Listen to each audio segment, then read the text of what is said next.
Liquor scam లో BRS MLC Kalvakuntla కవితకు rows avenue court 7 రోజుల జ్యుడిషియల్ రిమాండ్ విధించింది. ఈ నెల 23 వరకు ఈడీ కస్టడీకి అనుమతించింది ధర్మాసనం. నిన్న నాటకీయ పరిణామాల మధ్య కవితను అరెస్ట్ చేసిన ఈడీ ఈ రోజు కోర్టులో హాజరుపరిచింది. హైదరాబాద్ నుంచి కవితను విమానంలో ఢిల్లీకి తరలించిన ఈడీ అధికారులు రాత్రంతా ఈడీ ఆఫీసులోనే ఉంచారు. ఉదయం ఈడీ కేంద్ర కార్యాలయం పరివర్తన భవన్లో మహిళా డాక్టర్ల బృందం వైద్య పరీక్ష నిర్వహించారు. వైద్య పరీక్షల తర్వాత కవితను కోర్టుకు తరలించారు.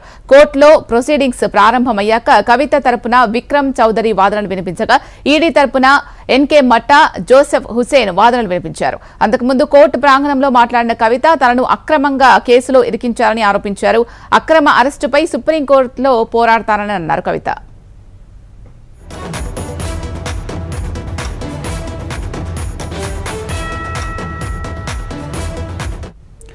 ఢిల్లీ లిక్కర్ స్కామ్ లో బీఆర్ఎస్ ఎమ్మెల్సీ కల్వకుంట్ల కవితకు రౌస్ అవెన్యూ కోర్టు 7 రోజుల జ్యుడిషియల్ రిమాండ్ విధించింది. ఈ నెల 23 వరకు ఈడీ కస్టడీకి అనుమతించింది ధర్మాసనం. దీనికి సంబంధించి మరిన్ని అప్డేట్స్ అందించడానికి మా ప్రతినిధి ఆర్కే ఢిల్లీ నుంచి లైవ్ లో సిద్ధంగా ఉన్నారు. ఆర్కే, చెప్పండి, 7 రోజుల కస్టడీకి కవితకు ఇచ్చినట్టుగా ధర్మాసనం తెలుస్తోంది. అప్డేట్స్ చెప్పండి. శిలా, ఏదైతే వారం రోజుల పాటు కూడా కస్టడీకి అయితే ఇస్తూ కొద్దిసేపటి కిందటే రౌస్ కోర్టు కొద్దిసేపటి కిందటే ప్రకటన విడుదల చేయడం జరిగింది. దీనికి సంబంధించి కూడా ప్రధానంగా ఈడీకి సంబంధించిన న్యాయవాదులు 10 రోజుల పాటు కూడా ఖచ్చితంగా తమకు కస్టడీకి ఇవ్వాలంటూ కూడా చెప్పడం జరిగింది. మరోవైపు ఉదయం నుంచి కూడా నాటకీయ పరిణామాలు చోటు చేసుకున్న ఇరువైపులా ఎవరైతే ఉన్నారో ఇద్దరు లాయర్లు కూడా పోటాపోటీగా అయితే తమ వాదనలు వినిపించడం జరిగింది. ముఖ్యంగా ఇటు మొదట కవితకు సంబంధించిన లాయర్ చౌదరి ఎవరైతే ఉన్నారో చౌదరి పూర్తి స్థాయిలో అసలు 19వ తేదీన సుప్రీంకోర్టుకు సంబంధించిన ఇదే అంశంపైన విచారణ ఉన్న సమయంలో ఒకసారిగా అసలు ఎందుకు అరెస్ట్ చేసినట్టు, అదే సమయంలో ఒక్కసారి వాళ్ళంతా కూడా రావడం, నిన్న సాయంత్రం వరకు కూడా కొంత హడావిడి చేయడం, ఎక్కడైతే మొత్తం అందరి ఫోన్లు ఒకేసారి లాక్కోవడం, ఇలాంటి పనులన్నీ కూడా చేశారు అనేది కోర్టు దృష్టికి తీసుకురావడం జరిగింది. మరోవైపు ఈడీకి సంబంధించిన లాయర్లు ఎవరైతే ఉన్నారో వాళ్ళు మాత్రం ఒక విషయాన్ని స్పష్టంగా చెప్పడం జరిగింది. గత కొన్ని రోజులుగా కూడా ఏదైతే కవిత కొన్ని రోజులుగా కూడా వాయిదాలు వేస్తూ వస్తున్నారు, అందుకని తప్పనిసరి పరిస్థితుల్లో అక్కడికి వెళ్ళాము,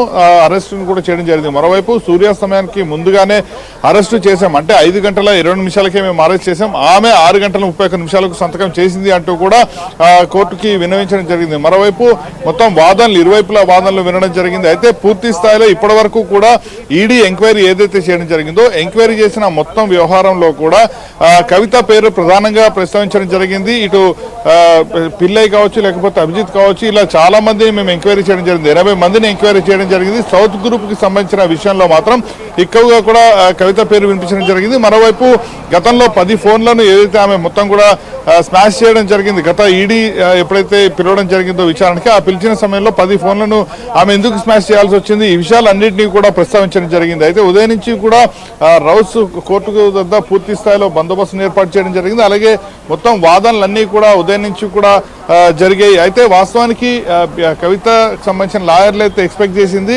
ఎట్టి పరిస్థితుల్లోనూ రిమాండ్కి అయితే ఏదైతే కస్టడీకి అయితే విధించరు అని మొదటి నుంచి భావించినప్పటికీ కూడా జడ్జి మాత్రం కస్టడీకే వారం రోజుల పాటు కస్టడీకి అయితే విధించడం జరిగింది. అయితే ఈ వారం రోజుల వ్యవధిలో కూడా అంటే 19వ తేదీన సుప్రీంకోర్టులో దీనికి సంబంధించిన వాదనలు ఉన్న నేపథ్యంలో 19వ తేదీన సుప్రీంకోర్టు ఏం నిర్ణయం చెప్పబోతోంది, దీనికి సంబంధించిన అంటే ఈ వారం రోజుల కస్టడీని అక్కడ అనుమతిస్తారా లేదా అనే వ్యవహారం కూడా అక్కడ క్లారిటీ రాబోతుంది.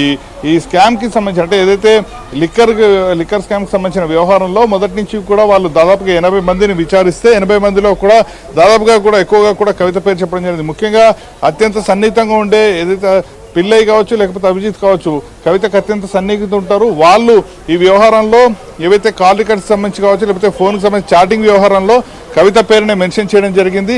కాబట్టి వీటికి సంబంధించిన ఆధారాలన్నింటినీ కూడా ఇప్పటికే పూర్తి స్థాయిలో మేము సంపాదించాము, వీటన్నిటిని కూడా యథావిధిగా ఉంచడం జరిగింది అంటూ కూడా చెప్పడం జరిగింది. మరోవైపు ఇక్కడ ఎలాంటి ఇబ్బందులు తలెత్తాయి అంటే పెద్ద సంఖ్యలో బీఆర్ఎస్ సంబంధించిన కార్యకర్తలు వాళ్ళందరూ వచ్చే అవకాశం ఉంది కాబట్టి ముందుగానే పోలీస్ బందోబస్తు అంతటిని కూడా ఇక్కడైతే ఏర్పాటు చేయడం జరిగింది. దాదాపుగా 8 గంటల నుంచి కొనసాగుతున్నట్టే ఉదయం 10:30-11 గంటల సమయంలో ఇక్కడికి రావడం జరిగింది.